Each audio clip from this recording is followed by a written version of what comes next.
जिल्ह्यात आज दिवसभर संततधार पाऊस झाला। धरण क्षेत्रातही धोवाधार पाऊस सुरू असून धरणातील पाणी साठ्यात झपाट्याने वाढ होते। नद्यांच्या पाणी पातळी वाढली असून सांगलीत कृष्णा नदीच्या ऐरवीन पुलाची पाणी पातळी 2 फुटांनी वाढत 12 फुटांवर पोहोचली आहे। चांदोली धरण 66% भरले असून 1600 क्युसेकने विसर्ग सुरू आहे। अलमट्टी धरणामधील पाणीसाठा 2 टीएमसीने कमी करून 97.42 टीएमसी करण्यात आलाय। दरम्यान सांगली परिसरातही दिवसभर जोरदार पावसाच्या सरी कोसळल्या। जिल्ह्यात गुरुवारपासून पुन्हा पावसाला सुरुवात झाली होती। रात्रभर पाऊस सुरूच होता। सकाळपासून त्यामध्ये पुन्हा वाढ होत गेली। दिवसभर एकसारखा पाऊस होत राहिल्याने जनजीवन विस्कळीत झालं। पश्चिम भागातील शिराळा, वाळवा, पलूस, मिरज तालुक्यात जोरदार पाऊस झाला। दुष्काळी भागातील तासगाव, कवटेमंका, खानापूर, राटपाडी तसेच जत तालुक्यातही पावसाने हजेरी लावली। सांगली मिरज शहरातही दिवसभर संततधार पाऊस सुरूच राहिलाय। कोयना, वारणा धरण क्षेत्रात दिवसभर पाऊस सुरूच होता। यामुळे धरणातील पाणी साठ्यात वाढ होते। कोयना धरण क्षेत्रात 114 मिलीमीटर पाऊस झाला असून 47.42 टीएमसी पाणीसाठा झालाय। धरण 45% भरले तर वारणा धरण क्षेत्रात 24 तासात 55 मिलीमीटर पावसाची नोंद असून धरणातील पाणीसाठा 22.36 टीएमसी झालाय। धरण 66% भरले।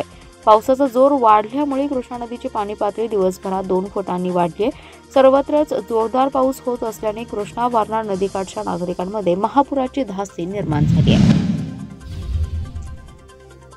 बैलांप्रती असलेला आदरभाव व्यक्त करणारा बेंदूर सण शहरासह जिल्ह्याच्या ग्रामीण भागात मोठ्या उत्साहात साजरा करण्यात आलाय। ग्रामीण भागात या सणामुळे सकाळपासूनच मोठा उत्साह होता। जनावरांना सकाळपासूनच खायला घालून त्यांना ओढे, नदी आणि तलावात स्वच्छ धुण्यासाठी शेतकऱ्यांची लगबग सुरू होती। बैलांना धुतल्यानंतर त्यांच्या शिंगांना कलर लावून पाठीवर गुलाल टाकत झुली घालण्यात आल्या। काही ठिकाणी बैलांच्या सवाद्य मिरवणुकीचे कार्यक्रम आयोजित करण्यात आले होते। ग्रामीण भागात दुकाने आणि बाजारपेठेत सर्वत्र बेंदूर सणासाठी लागणाऱ्या सर्व साहित्याने दुकाने गजबजली होती। सायंकाळी बैलांना पूजन करून शेतकऱ्यांनी पुरणपोळी खायला घालत मोठ्या उत्साहात बेंदूर साजरा करण्यात आला। दरम्यान सांगली शहर आणि परिसरात बेंदूर सण उत्साहात साजरा करण्यात आला। शेतकऱ्यांनी सकाळी आपल्या बैलांना अंघोळ घालून त्याची पूजा करून अंगावर झूल पांघरून पूजा केली। सर्वत्र पाऊस पडत असल्याने शेतकरीही सुखावला असून भर पावसातही शेतकऱ्यांनी पशुधनाची पूजा करून गोडधोड खाऊ घालून शिंगांना रंग लावून तसेच अंगावर रंगाने रंगवून बैलांना सजवण्यात आलं होतं। कोल्हापूर जिल्ह्यात विशाळगड आणि गजापूर गावामध्ये कट रचून धार्मिक स्थळ, मस्जिद आणि अल्पसंख्याक मुस्लिम लोकांवर हल्ला करणाऱ्यांवर कठोर कायदेशीर कारवाई करण्याच्या मागणीसाठी एमआयएमच्या वतीने जिल्हाधिकारी कार्यालयाबाहेर निदर्शने करण्यात आली। धार्मिक स्थळ हल्ला प्रकरणाच्या निषेधार्थ एमआयएमच्या वतीने निदर्शने करून जिल्हाधिकाऱ्यांना निवेदन देण्यात आले। या प्रकरणी देण्यात आलेल्या निवेदनात म्हटले की विशाळगड आणि गजापूर येथे काही जातीयवादी लोकांनी मुस्लिमांचे धार्मिक स्थळ असलेला दरगाह, मस्जिद आणि मुस्लिम समाजातील लोकांवर हल्ला केला। या हल्ल्यात मस्जिदसह मुस्लिम लोकांच्या घरांचं मोठ्या प्रमाणात नुकसान झालंय। या भ्याड हल्ल्याच्या निषेध करण्यात आला। UAPA कायद्याअंतर्गत हल्लेखोरांवर कडक कारवाई करण्यात यावी। या संबंधित निष्क्रिय आणि कर्तव्यात कसूर करणारे जिल्हाधिकारी, पोलीस अधिकारी आणि कर्मचाऱ्यांवर तात्काळ निलंबनाची कारवाई करण्यात यावी। हल्ल्यामध्ये धार्मिक स्थळे आणि मुस्लिम समाजाच्या घराची शासनाने नुकसान भरपाई द्यावी। हल्ल्यामध्ये जखमी झालेल्या व्यक्तींना प्रत्येकी 5 लाख रुपये सरकारतर्फे देण्यात यावे। मुस्लिम समाजासाठी संरक्षण कायदे त्वरित विशेष अधिवेशन बोलावून तात्काळ पारित करण्यात यावा। या सर्व घटनेची सखोल चौकशी सर्वोच्च न्यायालयाच्या न्यायाधीशांमार्फत करण्याची मागणी केली आहे। या मागण्या मान्य करण्यात याव्यात, अन्यथा एमआयएमच्या वतीने लोकशाही मार्गाने तीव्र आंदोलन करण्यात येईल असा इशारा जिल्हाध्यक्ष महेशकुमार कांबळे यांनी दिलाय।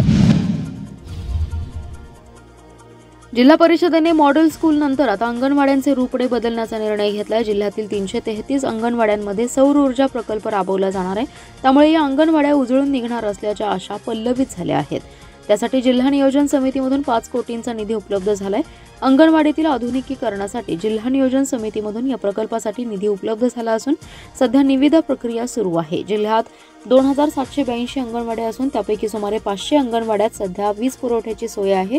अंगणवाड्यांचं कामकाज दिवसा असल्याने तिथे विजेची फारशी आवश्यकता नसते, त्यामुळे वीज पुरवठ्याचा विचार आजवर झालाच नव्हता। पण सध्या सर्रास अंगणवाड्यांमध्ये विजेवर चालणारे वजन काटे, प्रोजेक्टर, मुलांच्या शिक्षणासाठी संगणक, पंखे, पाणी शुद्धीकरणासाठी विजेवरील उपकरणे अशा सुविधा उपलब्ध होत आहेत। त्यांना विजेची गरज आहे।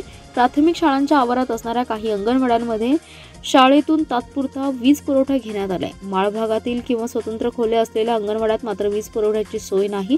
हे लक्षात घेऊन जिल्हा परिषदेने सौर ऊर्जा प्रकल्पाचा प्रस्ताव नियोजन समितीकडे पाठवला। त्याला मंजुरी मिळाली असून 5 कोटी रुपयांचा निधी मिळालाय। त्यातून प्रत्येक अंगणवाडीमध्ये 1 किलोवॅट क्षमतेचा सौर ऊर्जा प्रकल्प बसवण्यात येणार आहे। संजयनगर परिसरातील बायपास मार्गावर असलेल्या अपार्टमेंटमध्ये 2 फ्लॅट एकाच वेळी फोडून चोरट्यांनी भर दिवसा घरफोडी केली आहे। दोन्ही घरातील 12 तोळे 500 ग्राम वजनाचे दागिने आणि रोकड असा सुमारे 7,16,435 रुपयांचा मुद्देमाल लंपास केलाय।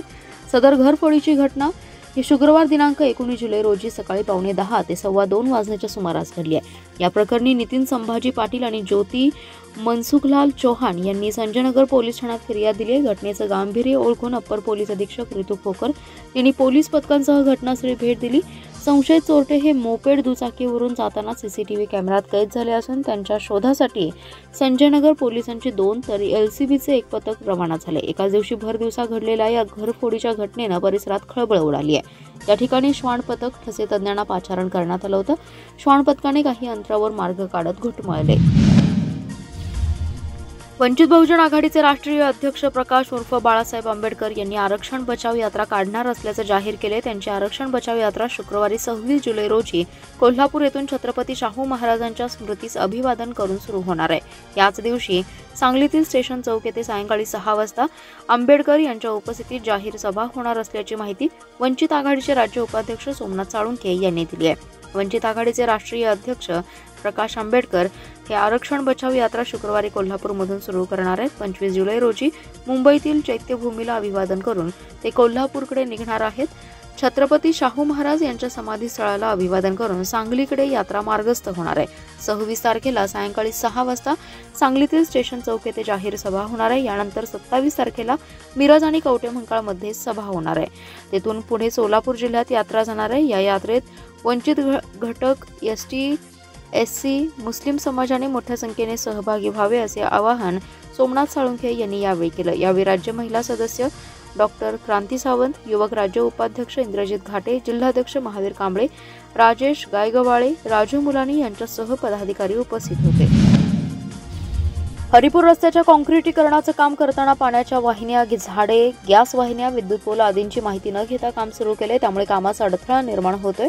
त्यामुळे हे काम सध्या थांबवावं अशी मागणी हरिपूरच्या शिष्टमंडळाने सार्वजनिक बांधकाम विभागाचे कार्यकारी अभियंता क्रांतीलाल मिरजकर यांच्याकडे केली आहे। मिरजकर यांनी पावसाळा होईपर्यंत कोणतीही नवीन खुदाई केली जाणार नाही, त्याबाबत ठेकेदाराला सूचना देऊ अशी ग्वाही दिली।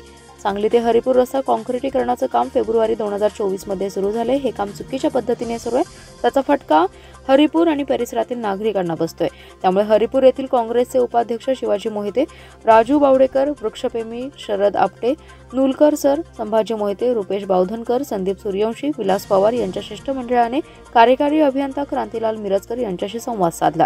यावेळी अनेक तक्रारी करण्यात आल्या। रस्त्यांसाठी चुकीच्या पद्धतीने खुदाई केल्याने पिण्याच्या पाण्याच्या पाईपलाईन फुटल्यात। एमएससीबीचे विद्युत पोल शिफ्ट न करताच काम सुरू केले। पाऊस मोठ्या प्रमाणात सुरू झाला, त्यामुळे पावसाळा होईपर्यंत हे काम थांबवावं व पुढील तांत्रिक बाबी पूर्ण करून कामाला सुरुवात करावी अशी मागणी करण्यात आली आहे। श्रावण महिना तोंडावर आला आहे, भाविक देखील हरिपूरला मोठ्या प्रमाणात येत आहेत। पुढे गणपती आणि दसरा देखील आहे, त्यामुळे नवीन खुदाई करू नये यांसह अन्य मागण्या यावेळी करण्यात आल्या। कार्यकारी अभियंता क्रांतीलाल मिरजकर यांनी पावसाळा सुरू आहे तोपर्यंत नव्याने रस्त्याची खुदाई केली जाणार नाही, पावसाळा झाल्यानंतर खुदाईची कामे केली जातील। सध्या जाण्यासाठी आवश्यक रस्ता करून देऊ, त्याबाबत ठेकेदाराला सूचना देण्याची ग्वाही दिली आहे। डीएड बीएड अध्यापक व अध्यापिका सीईटी व टीईटी परीक्षा उत्तीर्ण झालेले आहेत, त्यांना कायमस्वरूपी नियुक्ती करण्याच्या मागणीसाठी डीएड बीएड सुशिक्षित बेरोजगार कृती समितीच्या वतीने गुरुवारपासून जिल्हाधिकारी कार्यालयाबाहेर आमरण उपोषण करण्यात आले। भर पावसात आज दुसऱ्या दिवशीही हे आंदोलन सुरूच होतं। सुशिक्षित बेरोजगार कृती समितीच्या वतीने जिल्हाधिकारी कार्यालयाबाहेर पद्माकर देशमुख यांनी आमरण उपोषण सुरू केले। डीएड बीएड अध्यापक व अध्यापिका सीईटी व टीईटी परीक्षा उत्तीर्ण झालेले आहेत, त्यांना कायमस्वरूपी नियुक्ती करण्यात यावी। डीएड बीएड सीईटी व टीईटी परीक्षा अनुत्तीर्ण झालेले आहेत, त्यांना मानधन तत्वावर रुजू करून घेण्यात यावेत। सेवानिवृत्त शिक्षक यांची नेमणूक तात्काळ रद्द करण्यात यावी। त्यांच्या जागी नवीन डीएड बीएड अध्यापक व अध्यापिका यांना किमान मानधन तत्वावर रुजू करून घेण्यात यावे।